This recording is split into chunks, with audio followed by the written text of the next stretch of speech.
Hey everybody, it's Bust with Battles with Bust number 425, and today we're doing battle with Vayne Jarvan. And so we have a bit of history with Vayne Jarvan. This was a deck that Infinity patrons brought initially to prominence, hit rank 1 on the ladder back during one of the Samira days, right? We just went through a season of Standard where Samira was just everywhere. It was at some point through then when he hit rank 1 with this deck, and then we kind of restyled it for Eternal. Took it into the Eternal Open last season and managed to make a top 8 finish with that. And now we're bringing it up into Standard since we've seen a few updates in the balance patch. And so to kind of get you up to date with the new flavors of cards running around in this, I think this core of Freylord is something that we're going to be seeing a ton of over the course of the next month. The big hitters that we need to be calling out are, of course, going to be Glacial Saurion. It isn't updated in the picture at the moment, but it is now a 5/4 Overwhelm. And so just big old bro Omen Hawk out here, right? Having this 5 power Overwhelm unit. Incredibly powerful, right? He's very well statted for the price, and then puts the bonus stats within your deck, and then if you have another subtype, you get to draw one of those units. And so all around, a very powerful card and a very value-heavy style card. His friend in the new set, Warden of the Tribes, he was reduced in cost from 9 mana down to 8, and this is just another incredibly high-powered effect. This is a card that when the updates were initially spoiled, I thought this would probably be something along the lines of Captain Farron, right? We used to see a lot of aggressive base strategies play Captain Farron as a one-of, just as the games drug on. You were happy to have a nice way to kind of come in and close out the game. But Warden of the Tribes is just incredibly, incredibly more powerful. This bonus ability of putting the stats across all of your units for every subtype that you've seen this game oftentimes has them come down as a 9/9 or a 10/10 and then give out like +3/+3 to 4 different units. It's just an absolute monstrous amount of stats that come down from the Warden of the Tribes, and with his Overwhelm, he's a capable game closer all on his own. And so the interesting things that you get to tie in with the Overwhelm power of the Glacial Saurion and the Warden of the Tribes is previously this deck made a lot of combos with Cataclysm, but the combos tended to just kind of tie in with the Ranger Knight Defector. And so you would find these spots to where it was your opponent's attack token, you would make a Cataclysm on the Defector, that counts as a scout attack, so you get the attack token back, and then you can make a natural rally. Or if you caught our previous video playing Jack Jarvan, you can find a lot of spots to where you start your turn with an open attack, everybody gets in, and then you Cataclysm your scout unit after your open attack. That counts as a scout attack, so you get a rally, and then you can make your third attack for the turn. And so those are, the kind of big combos that you're seeing out of Cataclysm. You also see out of Tumble with Vayne. But now that we have these gigantic Overwhelm units in our deck, we have another angle that we can take with this Cataclysm. Say your opponent is at like 7 health, and then you Cataclysm a Warden of the Tribes into your opponent's 1 health unit. You're going to chunk in for, 7 or 8 or 9 damage, and then depending on how the game is paced out, there's a very good chance that you just get to attack with the Warden of the Tribes again. And so having these spots to where you can slam in with like 8, 9, 10 damage of Overwhelm multiple times in the turn just really give you a fantastic way to come in and close out these games. One of the remaining things that's very important with the Warden of the Tribes is his ability isn't a skill ability, right? As we've ran through the previous format where counterspelling Siren Songs was so important and being able to counterspell Champion Strength was so important, we saw all kinds of Avenging Vestias and Denies and Rite of Negations running around. Those cards don't work against Warden of the Tribes, right? He still just comes down on the board and says, LOL, here's 40 stats. And so it's very important to note that a lot of the kind of standard ways to cancel this kind of card or cancel a big high-powered spell don't really work with one of the main units of our deck. And so, to kind of circle around to everything else that's happening with this, we do have a reasonable amount of subtypes. I think that will be one of the things we really investigate in this format is like how many subtypes does it take to really get your deck up and running. And so in this one, we have Bird and Omen Hawk. We have a single copy of the Faithful Watchdog, which is a dog. We have the Weapon Master coming from the Innovative Blacksmith. the Cultist out of the Ranger Defector, and then the Glacial Saurion is a reptile. And so in terms of activating the Glacial Saurion, we have 10 units that can do it, and then we have 4 different subtypes, or was that 5 different subtypes? 1, 2, 3, 4, 5 separate subtypes that can activate the Warden of the Tribes. And so we have a very nice subtypes kind of package without really going out of our way to activate it, right? We're not out here playing Nico trying to just load up on a variety of different ones. We just want enough to where we say, okay, I played a Saurion and drew a card, and then my Warden of the Tribes came down as an 8/8 and passed out 10 stats. You know, that's like enough. You don't really have to go all in on the subtypes, and it feels like we have just enough in here to really pop off with that. The last 2 things I want to mention is you don't see a ton of Inner Beast these days. Inner Beast has the power to do all kinds of things. I find a lot of spots to where you want to use the Ram stance and deal the 1 damage AoE to the board, but as we were talking about things like Warden of the Tribes and the Saurion with Cataclysm, you can take that Overwhelm stance out of the Inner Beast, put it onto a big unit like the Ranger Knight Defector, and then start getting Overwhelm damages in that way. Last but not least, you can do things like Cataclysm and Anaka to attack and then get that additional unit coming in on the board. And we are playing 2 copies of Buried in Ice here today. I'm not entirely certain how I feel about Buried in Ice, today, right? I don't think there's a ton of Warden of the Tribes, ton of Bard Garen running around, but I feel like in a week we're really going to be wanting these Buried in Ices in our deck, and I've been getting annihilated by it over the course of the past couple of days. And so this is another card that we brought into the Runeterra Open. We've actually played Buried in Ice in all of our Eternal Runeterra Open top 8 decks. It's just so strong in being able to take down these big unit-based value-heavy boards. And the big thing to note with Buried in Ice is it does destroy all the equipment. And so if we're in a spot to where we're doing battle against Jax Ornn, you can blow up all of Jax Ornn's equipment in addition to canceling all the units for a couple of turns. Very powerful play that we have out of this thing. And so that's the deck. That's what we're doing battle with today. Day 2 in a row of Jarvan. I know that's what you wanted and what you needed. It's also one of those decks we featured in our 5 to try thing. And I think that this is probably the one that has the most promise. It's the one that I, of course, the most excited to play. It just has so many elements that I really like and enjoy. I think there is some space for tuning in this one. We're kind of in a space to where we're only playing 4 equipment plus 4 improvises, and so is that really going to feel like enough equipment for the games to pop off with our forge mechanics? And then again, the subtypes, there's a bit of flex appeal as far as they're concerned. And so with this, we're up against Viego Nidalee. I'm going to hang on to the Blacksmith and then the Combat Trick, and then take a mulligan and see if we can't find another early game play or find an equipment to go along with a different unit we draw. All right. Weaponsmith's Apprentice ready to battle.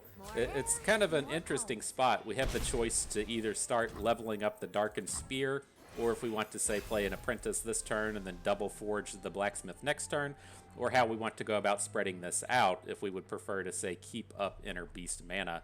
I'm kind of interested in what opponent does. Like, the thing that you have to kind of watch yourself with in these spaces is you don't want to load up a ton of stats on a Darkened Spear, because you tend to want to just play Anaka later. And so we can kind of avoid the spear in this spot, but it's tough to tell what we're going to want to do a couple of turns from now. My other concern here is if opponent's playing Quietus, right? It's not unreasonable to think Viego Nidalee is going to be playing it, and so loading up on a singular equipment can be a bit dangerous. I think I'm going to take the more safe route here. I'm going to leave the single Apprentice on board, play the Blacksmith. The Blacksmith ideally picks up an equipment that'll let it survive an attack into the Fading Icon.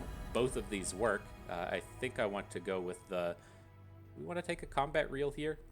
We have, like, it doesn't look like we have a lot of spell mana to spend in hand, but the Inner Beast actually generates quite a bit. But now we're big enough to get into battle with Fading Icon and survive. We can play the Inner Beast if we need to. And here comes the Quietus. That was a bit of a pain point in the sense that, I'm glad we didn't double forge, and I'm glad we didn't get the Darkened Spear invested here.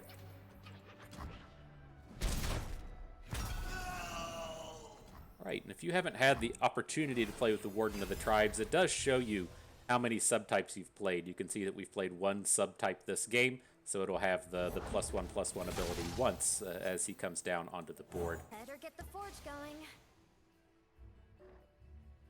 But all seems reasonable. We'll get another apprentice down, and then we'll play a secondary blacksmith to follow up with. I'm not particularly excited about the prospects of blocking the shadows in the brush. We'll see what unit that turns out to be. I'm going to go with the Fix in 5000. We're not going to be able to get too many fearsome attacks in against this opponent. But you know, he's kind of like lining up a hook into the Weaponsmith's Apprentice. It's kind of, you know, done its work at this point. It's threatened trades with opposing 1 health units, and it can do some stuff that way, but you know, we don't want to just outright lose it if we don't have to. So how do we feel about getting the Darkened Spear on board? I think I'm kind of on board with it. We have kind of a lot going on with this turn. Let's load up the Spear onto the Apprentice. We'll play the Omen Hawk post-combat, but we might Inner Beast, we might Cataclysm here. We have powerful Cataclysms as well with this quick attack unit on board.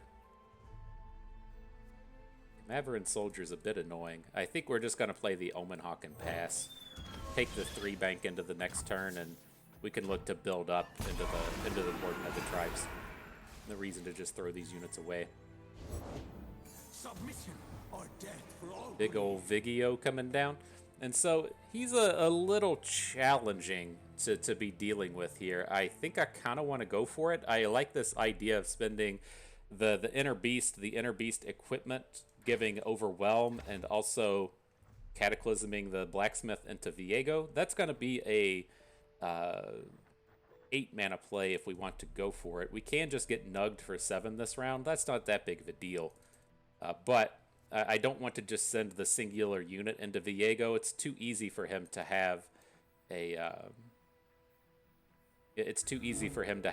kill thing, and then have him, you know, not actually die here. But I'm thinking, what if we just get the innovative blacksmith in front of Viego, and then we could Cataclysm after combat, right? We don't have to do it right away.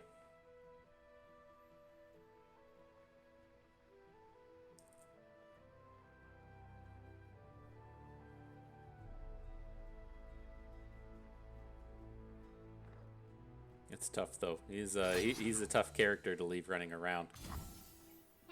He's just doing this to ensure that the Viego gets the bonus for the turn, right? The all-terrain trooper gets the death against the Weaponsmith's Apprentice.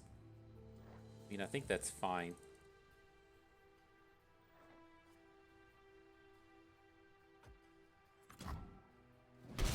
We'll just let it happen. So Viego goes up to 7.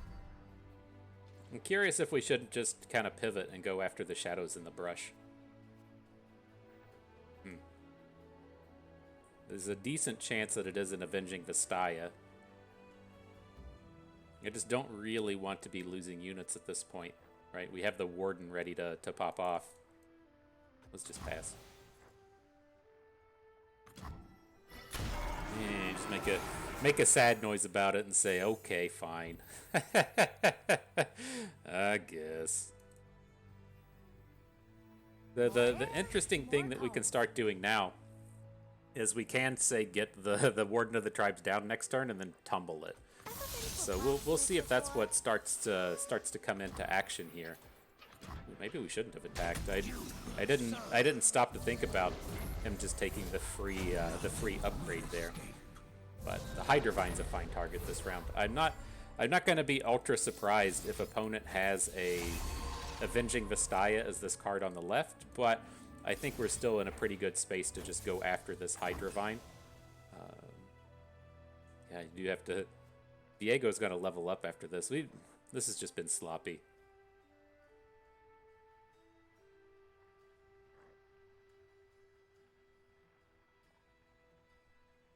We still have a shot here, but the 7 here, 8 from these encroaching mists. That's going to be the 15 that Viego needs to flip. That was not the most ideal thing we've ever done. I don't like how we played this game. I don't think we'd be in a particularly good spot, and this isn't a particularly good matchup, but we've also played this particularly poorly, and so it's got that going for it. And all right, the strongest unit was the innovative blacksmith. Interesting. That's where he's stopping here. We'll drop the warden to the tribes and see what we can do. I have a sneaking suspicion that this turn's just not going to go well. Like, we can try and load up the warden of the tribes here, but I don't think he's going to have a ton of success. He's just going to get... He's going to get aced next turn by Viego, and we're going to have to switch into a Darkened Spear-based play. But we can start getting some attacks in, right? God, he's just like... He's just the exact same size of Viego. Yeah, we've played this game poorly. Let's just get out of this one. Alright, GG. Yeah, that's another one. Like, I know that it's not a particularly strong matchup. We're not really a deck that wants to go out here and be doing battles against the Viego control, especially since the Viego decks I've run into here recently also play the Ruination. But we just made a bad play after bad play after bad play that game, and it certainly showed. And so it's just like such a rough spot when you're like out here and unable to attack against Viego. It's like if you're gonna just sit around and let the game progress, he is way more powerful than anything our deck is trying to do, and so you have to kind of end it now. But those boards are so challenging to attack into that it was a bit problematic. All right, next battle though, reasonable enough set of units here against Illaoi Swain. This is a deck to where we have to worry a little bit about cards like Heavy Metal, but I think that we can probably just keep all of this and then look to pop off with the Ranger Defector on turn 5. So it's a touch of an awkward curve. Trying to get the Defector going on turn 5 and then having to run him out on turn 4 and risking him with heavy metals and stuff, but I think we'll be okay. I don't think this is going to be too problematic. We had the boosted blacksmith ready to battle. She's now capable of surviving a heavy metal. That's always pretty cool. And then I think we'll want to go with the Pot of Pain here. Pretty much every single unit in the opposing deck can block a Fearsome, and so I'm not amped about that. We at least get a touch more value out of the blacksmith. Opponent just put forth their heavy metal and said, oh fuck, that doesn't kill the blacksmith. Whoopsies.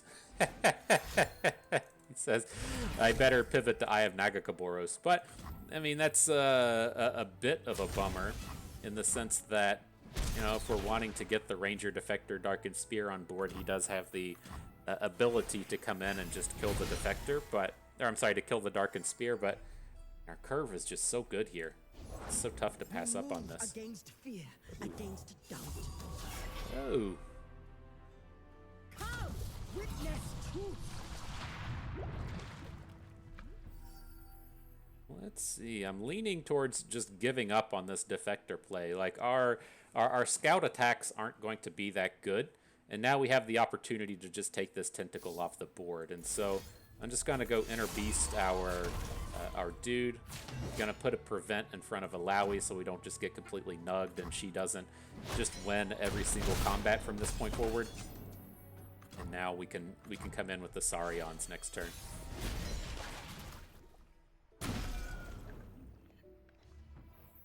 So we've got 2 units on board, right? We have both subtypes. We can definitely pick something up. I think we just want to drop the bigger one here. We got Vayne turning up.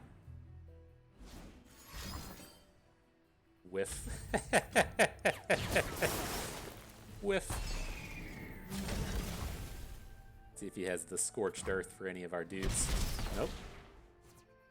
Right, well, looking pretty decent. This is the kind of spot to where I start eyeballing this Vayne. We don't have the mana next turn to both play Vayne and play Tumble, but if we're starting to build up towards the Overwhelms 2 turns from now, we can potentially tumble through a Saurion or something to get that extra damage out there. Victory awaits. Alright, this is such a scary Swain though. It's like if he's got another Swain in hand for the Ravenous Flock, we have the opportunity to just get our Saurion domed here. And the other kind of pain point with this is we don't have the other Saurion here, or we don't have another keyword here for our Saurion to draw a card. I think it's probably just okay anyways, but it kind of sucks. What if we just play Vayne? She kind of survives everything here, even if he has the, well, yeah, the thing to worry about this turn is him Ravenous Flocking our Saurion if it blocks Swain. So we need a unit that we're probably just going to throw away. I think throwing away Vayne is probably fine. You know, I really just want the tumble.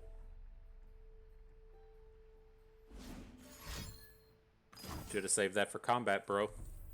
I'm trying to give you all the plays and you're just ignoring me, friend. What's your deal? It's such a blowout if you get that Ravenous Flock in the middle of combat. But he said, I don't want it. I don't need that bust. I don't need that nonsense. Fixing 5,000 looks pretty good. It should let us be much safer with the Saurion next turn. Oh, and he just passes? Wow. Wow. Okay. Okay. I just assumed our blacksmith was 100% dead.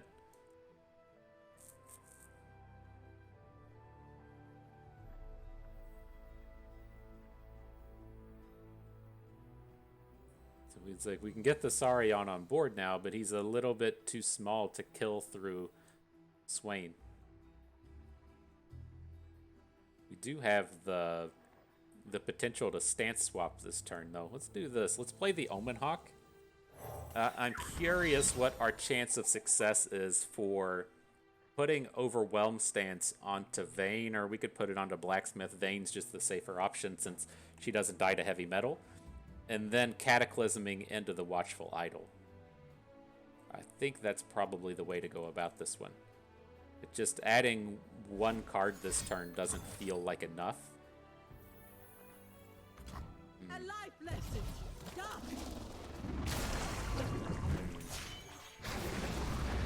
This is it. Land Well, or drown. I guess you gotta squeeze them cheeks at some point in your life, right? We can we can just switch over to playing the Saurion. Like the beauty in the Overwhelm onto the Blacksmith play though is it gets around Pirouette. And so the only thing that should be stopping this is a heavy metal, which he already played one of, or a disintegrate play, which is kind of tough to have in this spot. You can heavy metal disintegrate and kill this thing, but It is good there to we hear go. again There we another go. fervent in your voice. Illaoi, it has been too long. Yeah, let's jump into Illaoi. Shouldn't be anything that can give her a point of health, so we should be getting the lethal through. And then if, for whatever reason, something goes wrong, at least have her off of the board. Alright, though. Oof. Ooh, you gotta squeeze them cheeks a little bit when you're making that play, right? But lots to learn from that game. Lots of positive plays to find out about. I hope you took notes on the Ravenous Flock they play. Their opponent didn't know about that one apparently, and so very, very dangerous putting those damaged units in front of Swain, right? Because if Swain gets that Overwhelm in, that singular point of damage in from his Overwhelm, just nukes your whole team, and you're pretty much donezo's at that point. So we played around it, but it's still a positive thing to note. All right, next battle up against Jax Ornn. So what do we got? The first showing of the Faithful Watchdog. Interesting. I think we want to hang on to most of this. It's just this is one of these kind of problematic games to where we aren't playing a ton of early plays, and we really want an early play, to go along with this. But I think the potential for the defector is just so high that I'm okay to hang on to it. That's why Smith. Better get the forge going.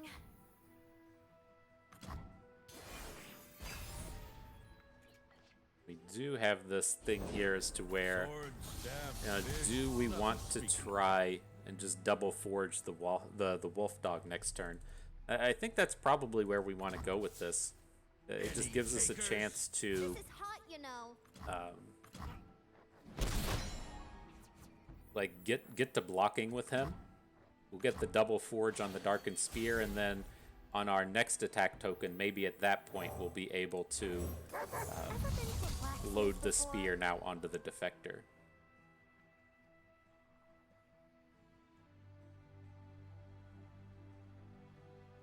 One of the things, it's not going to turn up too often for us in these games, given that we're only playing the single copy of the Wolf Dog, but one of the things I found really useful with it is just playing Fish Fight in a combat to where you're just going to kill off your own unit, right? And so say we played the Apprentice Weaponsmith and then we loaded the Weaponsmith up with an equipment. You typically want to fish fight in the way that returns the equipment to your hand, but there's a big bunch of times I've run into to where you really want to get this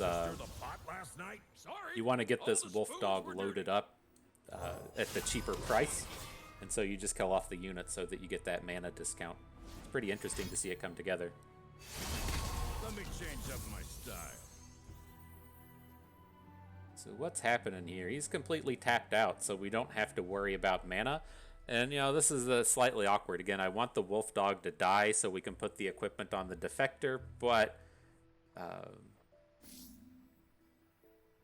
of is what it is at this point. Let's take this Jax off the board. He doesn't need to be hanging out.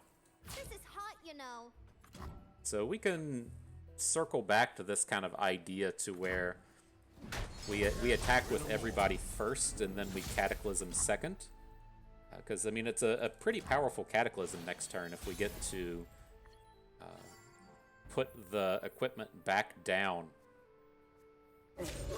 onto the Defector. So let's see how this goes. We'll just send our unit in. He makes the trade. That's what we wanted. Now we're going to take our giant spear, put that down on the Defector.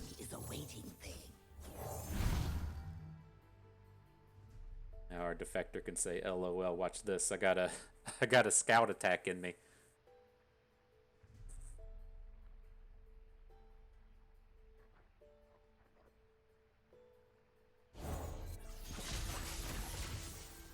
Interesting.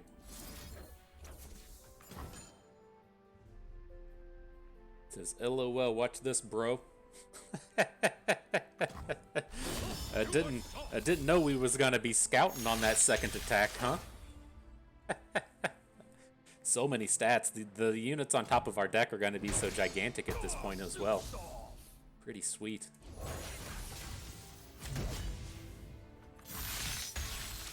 Alright, Defector, you're about to get ripped, but you did your job good. You got that board completely cleared out. It's gonna give us the time to get these other dum-dums on the board.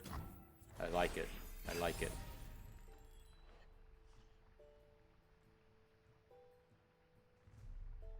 So we can add the Saurion. We don't have our tag on board anymore to draw the card with. We can wait until next turn if we want, right? Jarvan has the elite tag. I don't think I'm super excited about that. I kind of like the idea of going into next turn with 1 mana banked, putting an equipment onto the Saurion, and then attacking and having Jarvan come down at that same point. So there's a lot of power there. The other thing that we need to consider, I didn't take the time to do, is what happens if opponent has Ornn next turn, right? And that's where the problems can begin. we really need to be playing Buried in Ice on this Ornn. And I guess we have something to do now that we're drawing 6/6 Omen Hawks, right? I guess we got something to do, right? We can take a bank. We can bank. Wow. What a unit. What a unit.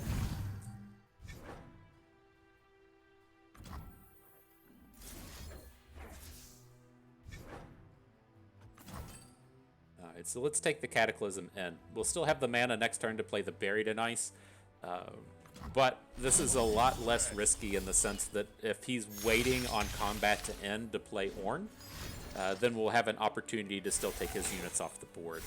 So this is good, right? He can't play Ornn anymore, so we're much more safer for the round.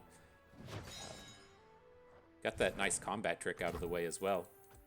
So now if he plays Ornn, we can just say, oh, well, it's Buried in Ice. We're in a pretty strong spot. There it is. Ornn comes down, he copies the Light of Acathia. We say, I don't want those, man. I don't want these forged Light of Acathias running around. Get that shit out of here. Old faithful.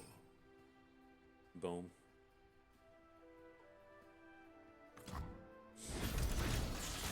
Rip Light of Acathia. Rip Light of Acathia. Nice. Yeah, we got a big old open attack this turn. I'm curious to see what gigantic unit we draw, though. It's just another Omen Hawk. I mean, you say it so casually, but such a monster unit. And he's got the Buried in Ice as well. All right. I guess I should have done the math to see if we would have been lethal there. We were gonna hit for. It's too tough to tell at this point. I'm not gonna figure it out.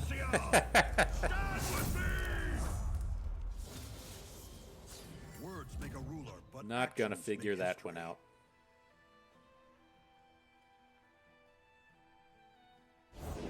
Honoring Acacia by Who's pounding gonna back have double guys. Jax next turn? On I'm not quite certain how these stats are gonna work out.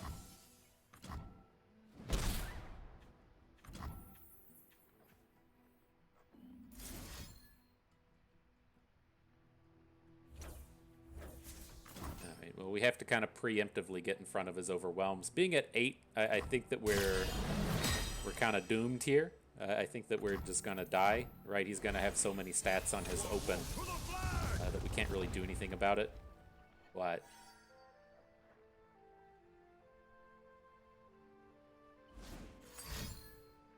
Keep it moving, team. Yeah. Okay.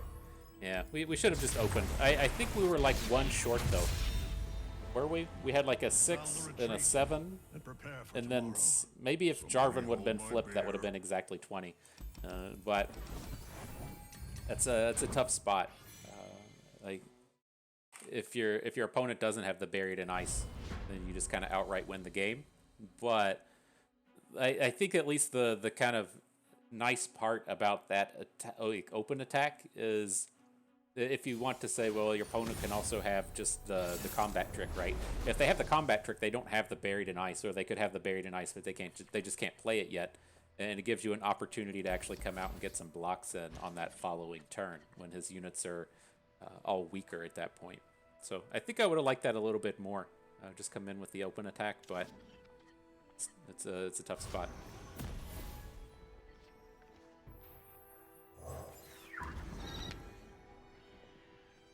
I'm also trying to envision what these how we add Shurima to these Freylord decks so that we get the counter spells for the opposing Buried in Ices. I think that's gonna be a thing. So I'm curious to see how that one plays itself out.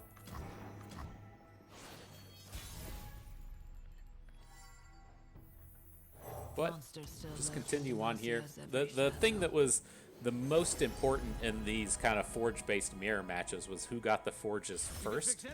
And opponents most certainly getting the most forges out of this. We're gonna have to deal with this this castaway at this point, but we do have a lot of stats in the back to potentially turn the tide.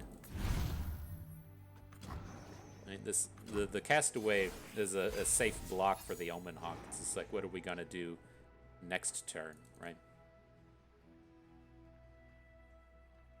Righty-tighty. At loggerheads, eh? It's nice. Could be nicer. Very well. Right, because we can get the Defector on board. We can put the Dark and Aegis on it. Just makes it a 4/4. I don't think I'm particularly excited about that. I'm looking towards just getting this weaponsmith on board, or the blacksmith, seeing if we find a good equipment, which we didn't. And then if you hit the good equipment, you can take off with the defector from there. I think we still want the fish whack though. My heroic last stands never seem to stick. Now Jax.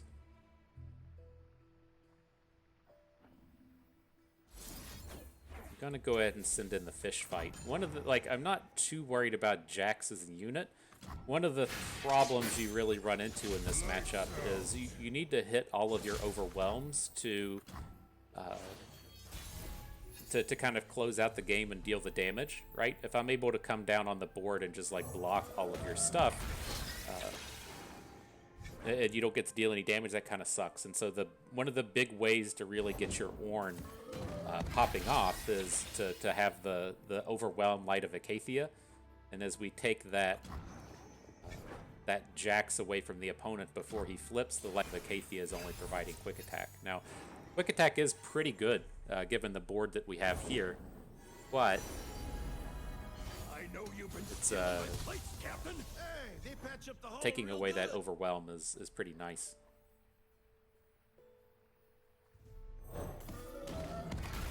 Alright, it's that Saurion show everybody loves.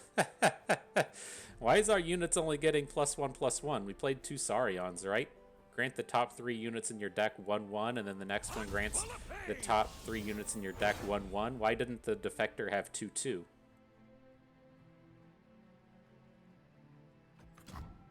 That's weird.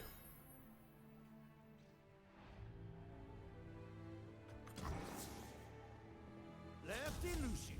Pots a boiling.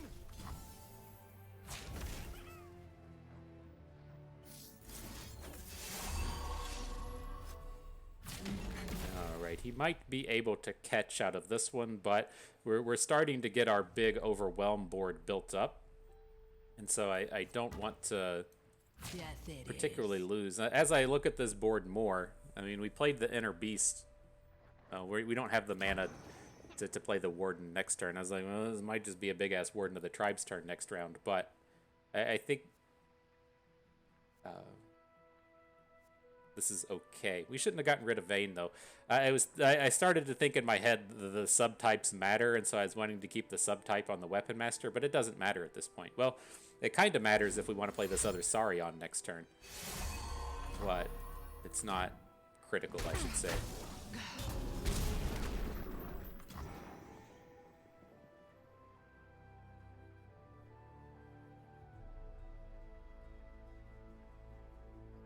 But still reasonably healthy. I mean, if opponent has Buried in Ice, we're just dead. But we can combat an Ornn pretty decently. We pick up a Cataclysm. And I just wish the defector had more stats. That's so weird. Right? It's not like we shuffled our deck or something. It's very strange that he only had the single +1/+1.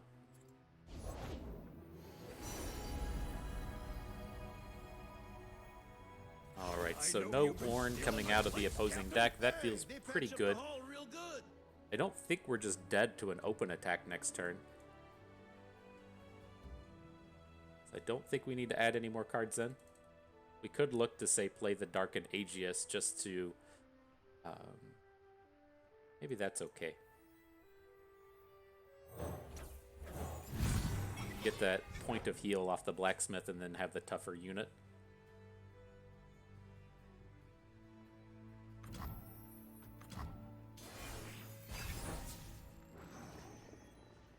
All right, let's see whose big card pops off. Am I right? We'll have a 11/11 Warden of the Tribes with the +4 stats to all of our units. He goes for the scouting Ornn. We don't have the tools to get in front of him, and so Warden it is. Hammer never fails.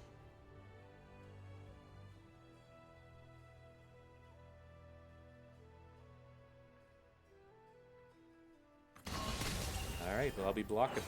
Let's see how poorly this can go. You got a combat trick? That's gonna suck for us if you do.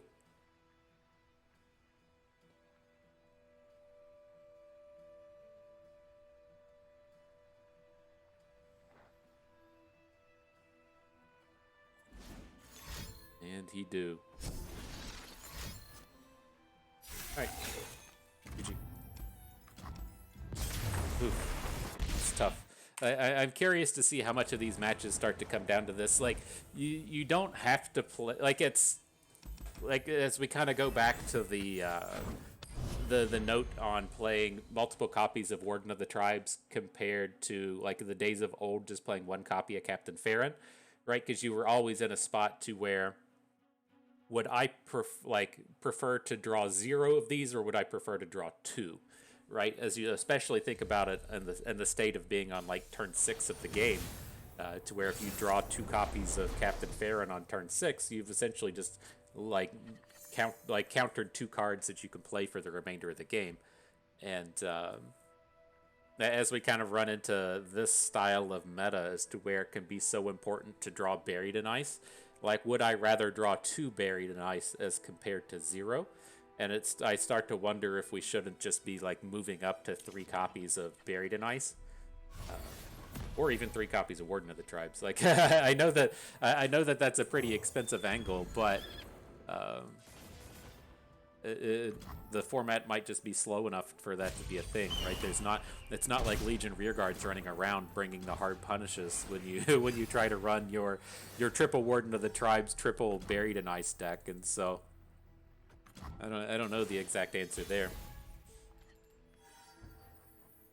Demons walk among us, But gonna get Vayne going. I'm gonna look to put the Darkened Spear down onto her.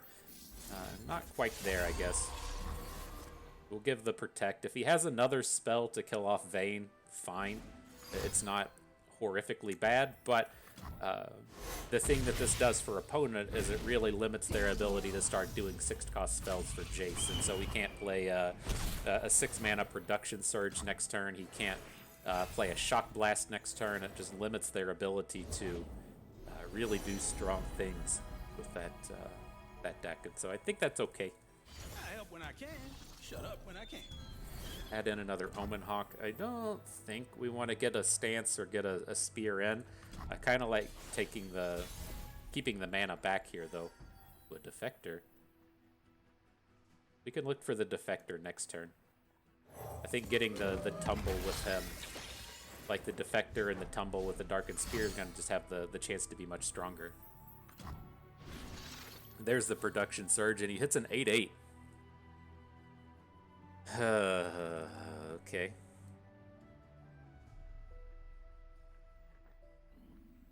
Well, here's what's coming at you. Here's what's coming at you. I got an 8/8 of my own, I guess. He doesn't have the mana this turn to Vengeance off the Saurion. I think we just kind of have to go for it. It's a bit unfortunate. Like, I would suspect opponent just doesn't have Vengeance at this point as well. Right? I would think if he had Vengeance, he would have been fairly interested in just taking the damage and falling to 12 and going from there.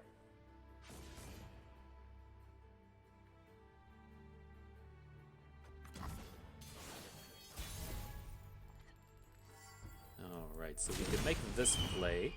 Oh shit, we haven't equipped a thing yet. Okay.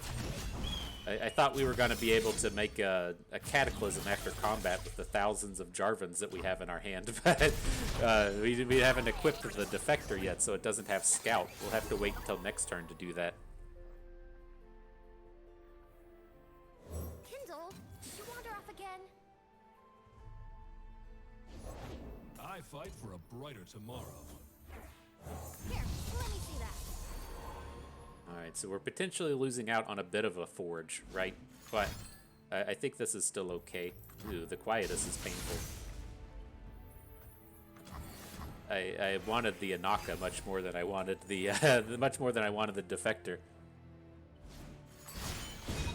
To Tomorrow has never looked so good!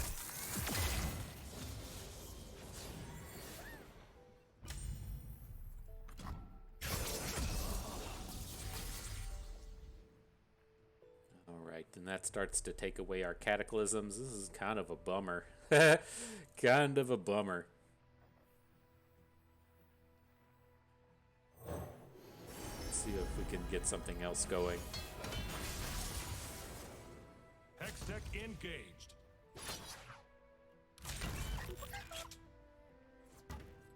Interesting. I'd love to trade the blacksmith for the Hextech handler. I'd love to do it. It just snapped. It's very odd that he didn't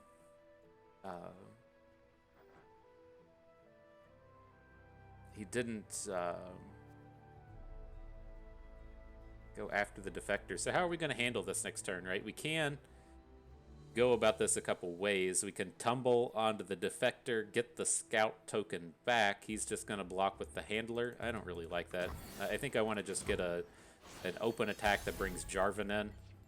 Just, ooh, that was a choice draw in the Inner Beast.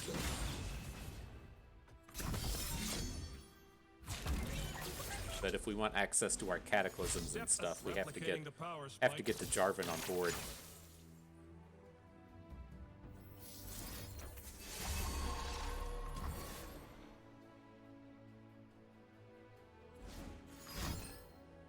The high note.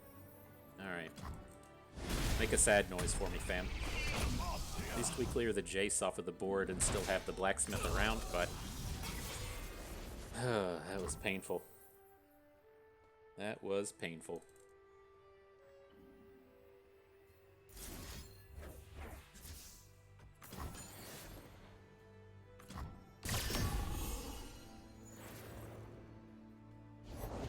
Nothing beats field testing.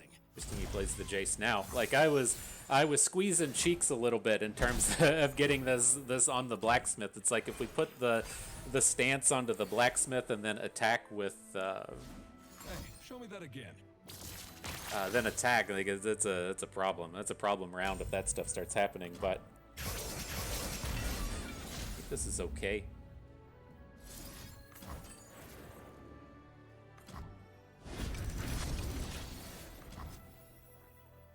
Better get the forge going.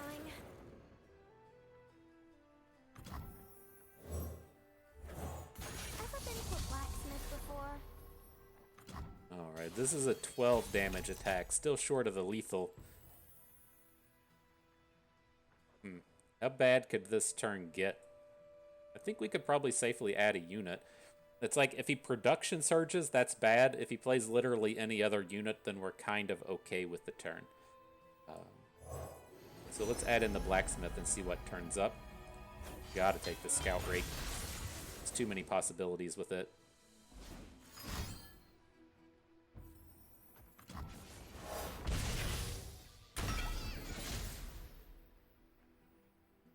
Hammer, tongs, anvil. Hammer, tongs, anvil. Alright. Here, Well. let me see that. We'll send Jarvan in. Doesn't feel great, given that he has his units coming back, but he is bigger than both of his units, and it gives us a chance to potentially tumble Scout onto Jarvan. Holy shit, he's got a song spinner. Yeah. Enjoy your 6 cards, I guess. Oh, he doesn't get... Does it have to be a target spell?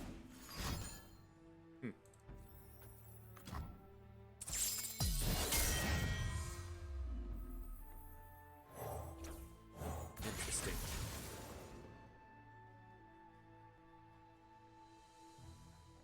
Is he going to acceleration gate? I think we can beat an acceleration gate.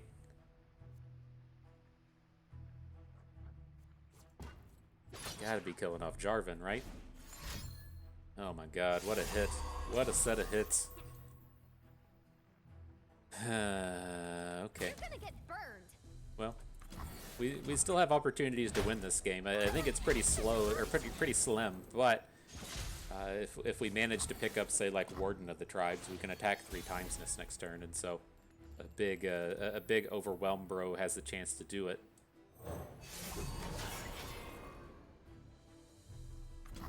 Play Defector. We'll give him a combat reel. Now we're going to have to fish fight Jayce.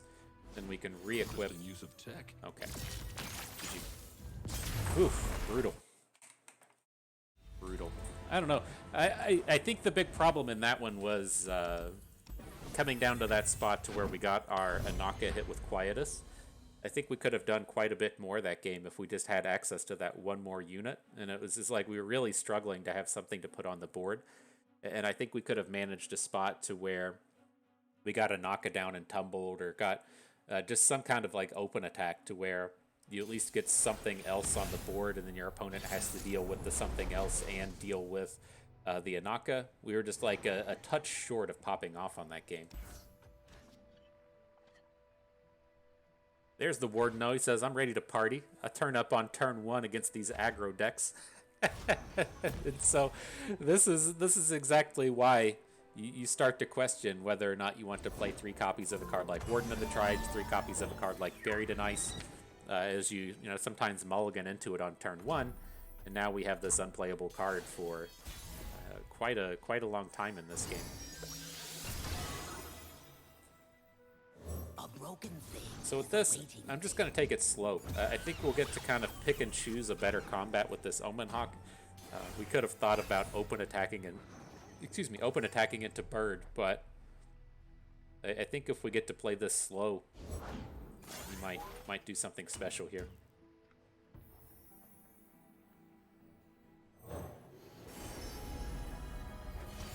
I'm just going to go max defense with our innovative blacksmith, picking up the tough with it. We don't have a ton of equipment and a ton of forges, but we have the forge card in our hand. It's going to let us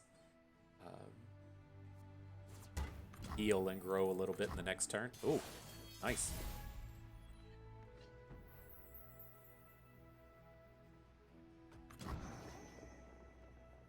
I'm pretty happy with just taking a 3-bank here. I don't think we need to Cataclysm anything. Forging doesn't do a ton.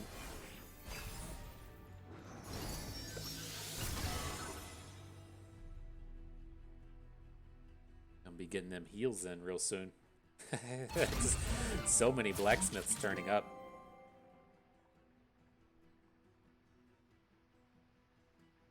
And then we should be able to keep our keyword on board, our subtype on board for the blacksmith.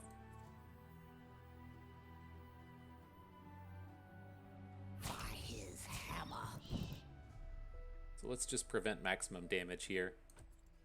I think as this game drags on, we're going to be completely fine.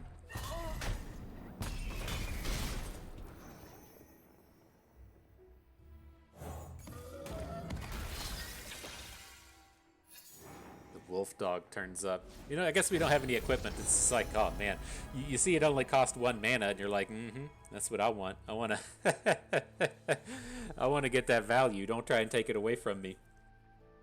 But it'll at least do something in this game, right? He's got a touch of stats on him. He's got the Warden of the Tribes in hand.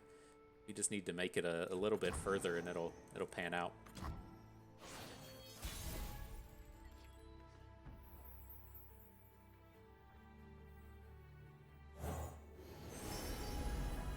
We do with you.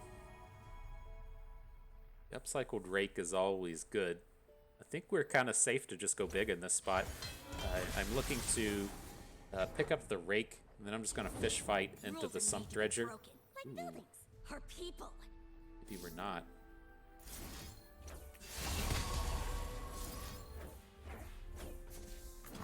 Let's fish fight into the Jinx. Like, this should be a tough flip for Jinx, right? We're only dealing 4 damage to her, which is pretty scary, right? When she's got the chance to flip and go up to 5, and we've just invested a ton of resources in this. But you can't blow back Rummage here. He doesn't have the mana. Like, this is a very tough spot for him to actually get Jinx down here and surviving. Does mess with our mana a little bit, though.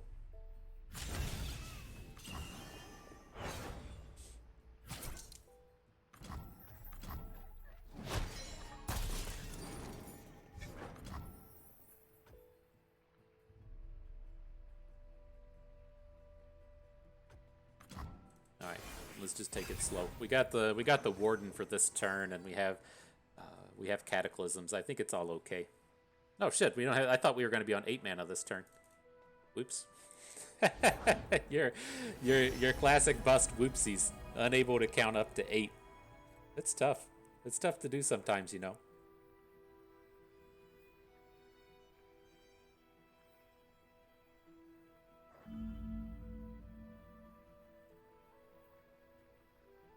But we'll get it in next turn. A lot of high quality units for this round. We can look to even be starting off with this Cataclysm from the blacksmith into something. Thought it was going to ideally go into Jinx, but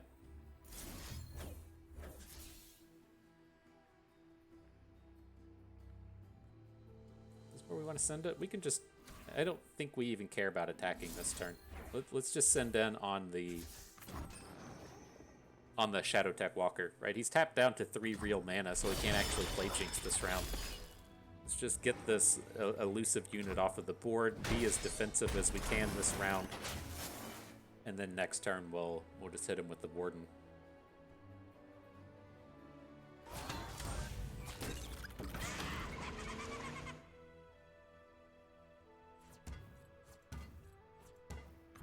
That can't feel good. That can't feel good, my dude.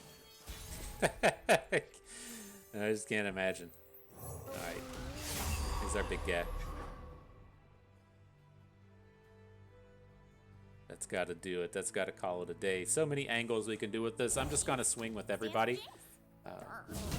And then we'll, if it comes down to it, if we don't, outright win the game right here, we'll do a Cataclysm on one of our scout units. We have 2 at this point, so we can Cataclysm either the Defector or the Innovative Blacksmith, and then be in a spot to attack more. So, all right, we're right at that hour mark. That's where we're going to call it for today. We can pull this up and talk about it a little bit more. And so, I was really looking to showcase the Saurion and the Warden of the Tribes in this deck, and they both played out fantastically. I was quite happy with how both of them worked out. I'm still a little bamboozled, a little perplexed into why we were playing Saurions. Like, we played a Saurion, and then we played a Saurion, and then we drew a unit that only had a single +1/+1 on it. Like, I don't think we just drew too many cards straight through in order, and it didn't work out right. But if an ally has a different subtype than me, draw one of those units. Yeah, I don't know. Feels like we should have hit those. But nonetheless, the idea here still is quite strong. And it's nice picking up both the Saurion and the Warden of the Tribes as additional high-quality targets for a Cataclysm. And so we got to show it off in that Illaoi Swain game, to where you can then, just send in an Overwhelm unit. And so you get so much utility out of a card like Cataclysm, when you can say, okay, well, it's just a removal spell, right? That's kind of angle number 1. But it's a removal spell that can summon a Jarvan. It's a removal spell that can activate a scout unit for more attacks. And now it's a removal spell that can also be attached to a gigantic Overwhelm unit and slam in for tons and tons of damage. And so the new additions of the Saurion and the Warden are quite interesting. And I thought that they were very powerful. The places to where I get a little questionable in running around with this list is as much as I want the Faithful Wolfdog to be good, I'm having trouble finding spots to where it really fits in. It's just like, as you have these draws, is you're like, okay, well, I'm going to play an Omen Hawk into a Weaponsmith's Apprentice, and then I'm going to attack with Omen Hawk, and it's going to die or something, and now I have this 1 mana Faithful Wolfdog, and we're going to play it, and we're going to have the equipment in hand, and we're going to get the double forge, and everything's going to feel spectacular, right? But it just feels like that those angles don't really come together enough. And so outside of it having like the dog keyword, which really ties into some of the themes in our deck, it's not something that I want a ton of. And so maybe 1 copy of it's okay just for the keyword if we're going to continue to play 2 copies of Warden of the Tribes and still have the Saurions on board. But it's just kind of like, it didn't feel spectacular to me. And so that was a bit of a weak point. We aren't playing the Combat Cooks, which feels a little different. It's an easy replacement in there, but it's also one of these places as to where you typically don't want to be going into turn 3 of a game and not have done anything. And so it's like, if our turn 3 play is Vayne plus an equipment, that doesn't feel spectacular. And so it is at least nice having a little more variety in our early game plays that can fit in there. But all things aside, in terms of the odds and ends and the last remaining 3 cards of this deck, I think it's still quite powerful and quite strong. Just a lot of really high-powered stuff you can do with this. We didn't get any of these sweet turns to where you attack with a Naka and then hit a Warden of the Tribes. Like, that's just the nutso stuff that you can end up doing with these.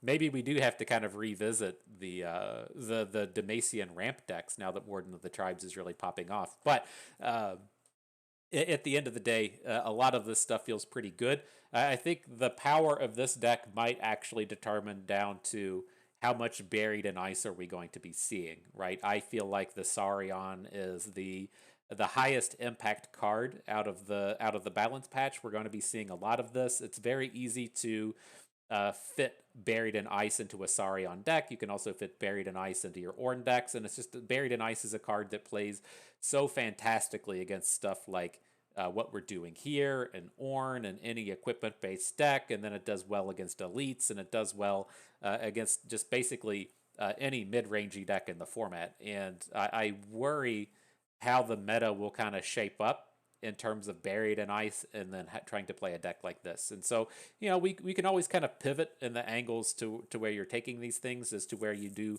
less of an equipment theme and more of the subtypes theme, and then you don't get as blown up when your equipment all get destroyed. But I think Buried in Ice is going to be a real kind of pillar of this format, and I'm curious to see how it plays out and if we can't figure out some angles in terms of getting around it. But nonetheless, good stuff. I had fun with this. I hope you did too, because that is going to do it for us today. And so I hope everyone enjoyed the video. Hope you maybe learned a thing or two along the way, and you had a good time watching. So this is Bustin. We thank you for being here.